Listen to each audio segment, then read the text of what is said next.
Okay, अभी हम लोग पढ़ेंगे कि ये जो मैग्नीफायर हम लोग पढ़ रहे हैं ये एक्चुअली मैग्नीफायर है क्या, कहाँ कहाँ यूज़ होता है। यूज़ ऑफ मैग्नीफायर, तो मैग्नीफायर का यूज़ आईपीस की तरह होता है, ऑकुलर की तरह होता है। किन किन इंस्ट्रूमेंट में होता है? माइक्रोस्कोप में, टेलीस्कोप में, और भी बहुत सारे इंस्ट्रूमेंट हैं जहाँ पे आईपीस की तरह यूज़ होता है। आईपीस का मतलब है जो आँख के नज़दीक रहता है ना, उसे हम आईपीस कहते हैं। ऑकुलर है ना, आईपीस और ऑकुलर, ऑकुलर के नाम से जानते हैं, है ना। आईपीस जो आँख के नज़दीक रहता है उसको हम मैग्नीफायर कहते हैं। चाहे वो माइक्रोस्कोप हो, टेलीस्कोप हो, दोनों के दोनों इंस्ट्रूमेंट में ऑब्जेक्ट को मैग्नीफाई करने वाला पार्ट आईपीस ही होता है, मैग्नीफायर ही होता है। उसके नाम से पता चल रहा है कि वो क्या है, कि मैग्नीफायर है। तो ऑकुलर या आईपीस ही ऑब्जेक्ट को क्या करता है, मैग्नीफाई करता है, बड़ा करता है। ठीक है, इस बात को आप लोग हमेशा याद रखिएगा। और बहुत सारे इंस्ट्रूमेंट ऐसे हैं जिसमें ऑब्जेक्ट को इरेक्ट भी करता है, ऑब्जेक्ट को इरेक्ट भी कर सकता है ना।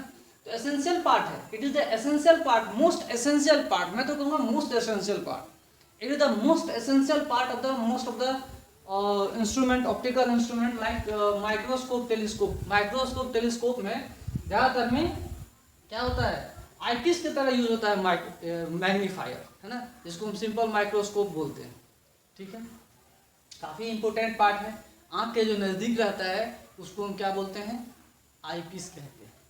और एक आता है जिसको जो आँख से दूर रहता है, ऑब्जेक्ट के नज़दीक रहता है ना, ऑब्जेक्ट के नज़दीक रहता है, उसे हम क्या कहते हैं, उसे हम क्या बोलते हैं, तो वो हम लोग बाद में देखेंगे उसे हम क्या कहते हैं। अभी हमें नहीं पढ़ना है, अभी हम मैग्नीफायर की तरफ पढ़ना है। तो आगे चलते हैं। देखिए, magnifying power is inversely proportional to focal length of the lens. Lens के फोकल लेंथ पे इन्वर्सली प्रोपोर्शनल है। तो फोकल लेंथ के इन्वर्सली प्रोपोर्शनल है, इसका मतलब ये हुआ कि फोकल लेंथ अगर ज़्यादा होगा तो मैग्नीफाइंग पावर कम होगा, और फोकल लेंथ कम होगा तो मैग्नीफाइंग पावर ज़्यादा होगा।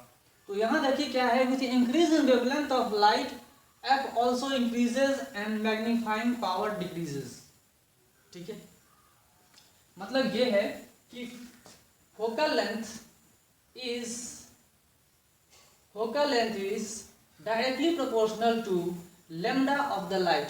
जितना लाइट का वेवलेंथ है उसके डायरेक्टली प्रोपोर्शनल है। अगर वेवलेंथ बढ़ रहा है लाइट का तो फोकल लेंथ भी बढ़ेगा, और घट रहा है तो क्या होगा, फोकल लेंथ भी घटेगा।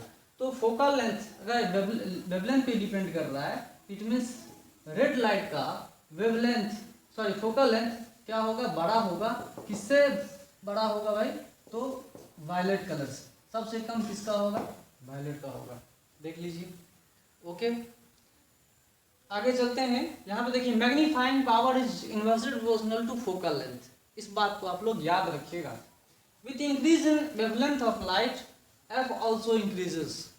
जैसे हम वेवलेंथ लाइट का इंक्रीज करते हैं, है ना, जैसे वायलेट से जा रहे हैं, violet, indigo, blue, green, red तक जाते हैं, वैसे वैसे क्या होता है कि वैसे वैसे क्या होता है, फोकल लेंथ भी इंक्रीज करता है ना। फोकल लेंथ भी इंक्रीज कर रहा है, बढ़ रहा है। फोकल लेंथ बढ़ता है और उसके साथ मैग्नीफाइंग पावर क्या करता है, डिक्रीज करता है। चलिए, मैग्नीफाइंग पावर का यूनिट क्या होता है, what is the unit of magnifying power. Magnifying power का यूनिट क्या होता है, तो मैग्नीफाइंग पावर का यूनिट x के टर्म में लिखते हैं, x यूनिट, है ना। इसको एक तरह से अगर x समझ में नहीं आ रहा है, इसको टाइम्स भी कह सकते, इतने टाइम्स। अगर x लिख दिया मतलब इतना टाइम्स। ठीक है, जैसे मैंने 4x कहा, 4x, x यहाँ पर यूनिट है, इसका मतलब क्या हुआ, 4 टाइम्स। ये क्या हो रहा है, मैग्नीफाई हो रहा है 4 टाइम्स। ऐसे अगर हमने 5x कहा तो ये क्या है, 5 टाइम्स, है ना। तो इस तरह से हम लोग समझते हैं, जानते हैं। MP magnifying power is expressed in x unit. x इसका यूनिट है, मैग्नीफाई कितना मैग्नीफाई हो रहा है वो उसका नंबर बताएगा। ये नंबर बता रहा है, उसका कोफिशिएंट बताएगा, x का कोफिशिएंट बता देगा कितने टाइम्स मैग्नीफाई हो रहा है। ओके, कितने टाइम्स मैग्नीफाई होगा, that is denoted by the previous number, that is denoted by the coefficient of x। Coefficient of x इतना 4 है तो 4 गुना होगा, 5 है तो 5 गुना होगा, है ना। तो ये यूनिट है मैग्नीफाइंग पावर का। चलिए आगे चलते हैं। मैं क्वेश्चन दे रहा हूं कि focal length of magnifier is equal to 10 centimetre. एक मैग्नीफायर है, सिंपल माइक्रोस्कोप है, जिसका फोकल लेंथ कितना दिया हुआ है 10 centimetre. Find its power and magnifying power. यहाँ देखिए फाइंड क्या करना है, पावर ऑफ द लेंस, उस लेंस का या मैग्नीफायर का पावर फाइंड करना है, और magnifying power relax, magnifying power for relax and strained eye आपको फाइंड करनी है। काफ़ी इजी क्वेश्चन है, इजी वे बना सकते हो। न्यूमेरिकल, ये जो न्यूमेरिकल है फॉर्मूला बेस्ड न्यूमेरिकल है, इसमें कुछ भी माथापच्ची नहीं करनी है, काफ़ी इजी है।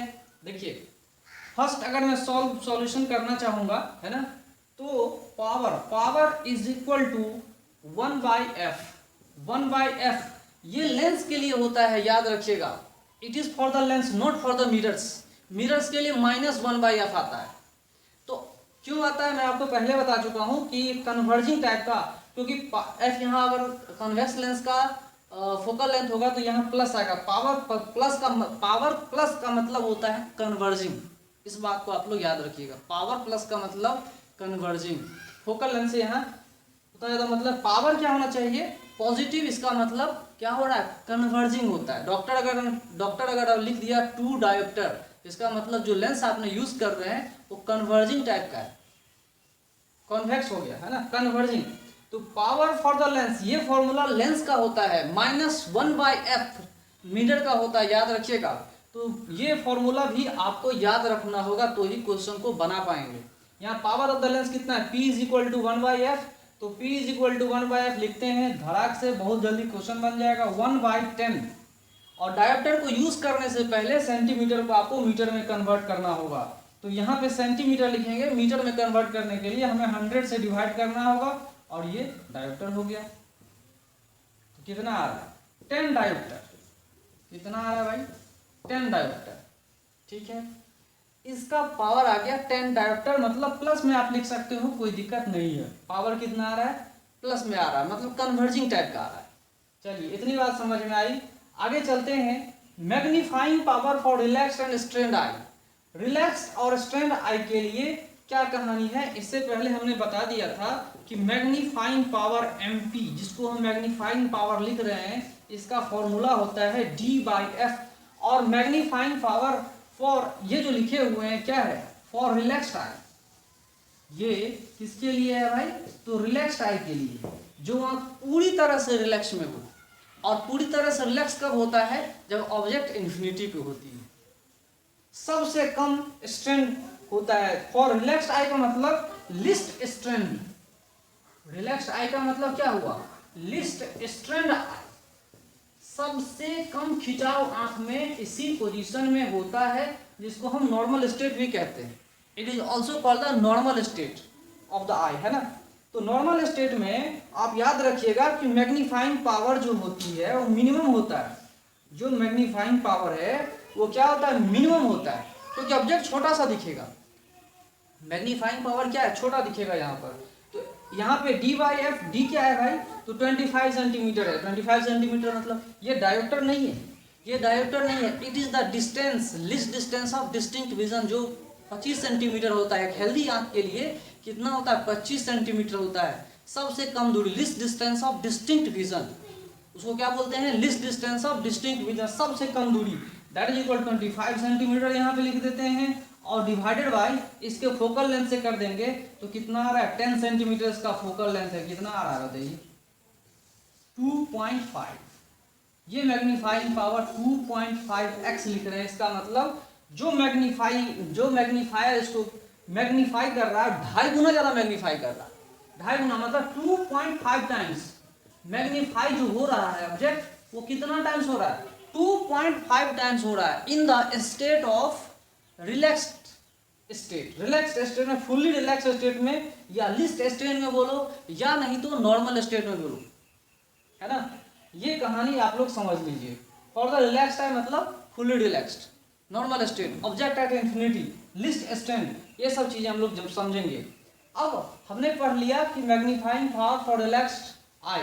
अब स्ट्रेंड आई का क्या कहानी है।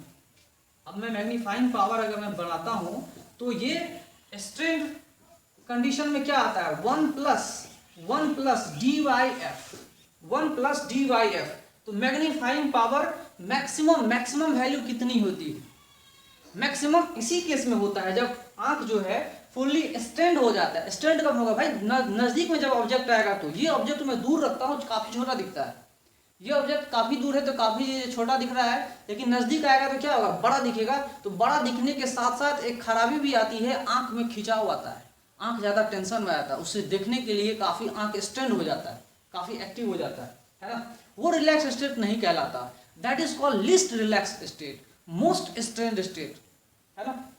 तो इसमें मैग्नीफाइंग पावर जो होता है ऑब्जेक्ट का भाई, सीधी सी बात है, कोई बहुत बड़ी बात नहीं है, लॉजिकली आप समझ सकते हो। मैग्नीफाइंग पावर मैक्सिमम होता है, कितना होता है, मैक्सिमम को आप यहाँ पे लिख सकते हो। इसमें सिर्फ 1 जोड़ना है, ये 2.51 डी वाई अब तो आया ही हुआ, इसमें 1 जोड़ दोगे तो अब काम बन जाएगा, that is equal to 3.5x, 3.5 times. ये कितना आंसर आ रहा है, 3.5 टाइम्स आंसर आ रहा है आपका, देख लीजिए।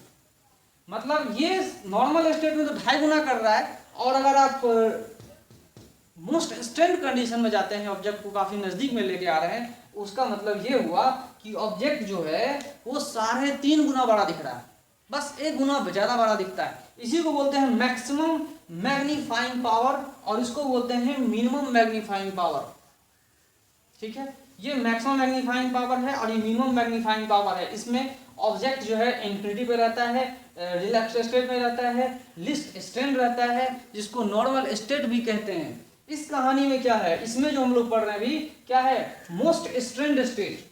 इसमें हम लोग क्या कहानी पढ़ेंगे, ये कहानी जो आपको देख रहे हैं मोस्ट स्ट्रेंड स्टेट, आंख में सबसे ज्यादा खिंचाव होता है, मोस्ट स्ट्रेंड कहिए या लिस्ट रिलैक्स कहिए, सबसे कम रिलैक्स इसी स्टेट में होता है, लिस्ट रिलैक्स्ड स्टेट, ठीक है जी।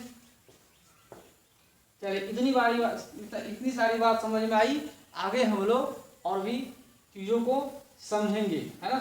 एक और न्यूमेरिकल सॉल्व करेंगे इसी से बेसिस, उसके बाद हम लोग चलेंगे कंपाउंड माइक्रोस्कोप, उसके बाद हम लोग स्टडी करेंगे कंपाउंड माइक्रोस्कोप को, ओके।